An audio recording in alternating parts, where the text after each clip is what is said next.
এই দুনিয়া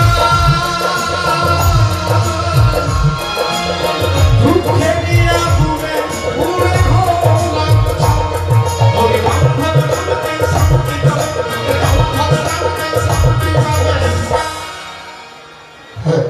পিতা স্বর্গ পিতা ধর্ম পিতাহি কর্ম দেব পিতৃতুল্য মাতা পিতা আমরা সবাই ছেলে মেয়ে মন থেকে বসবাস করি। কিন্তু আমি আজকে আপনাদের বেহুলায় বলছি সোমদাস বাবু এখানে অনেক মায়েরা রয়েছে, কিছু কিছু মানুষ ঘুগনি বা ফুচকা খেতে অবশ্যই যাওয়ার জন্য টেনশন ভোগ করছে। হয়তো জামাই বাবু আসছেননি বলে আসতে লেট করছে, মানে জাম আছে হতে পারে।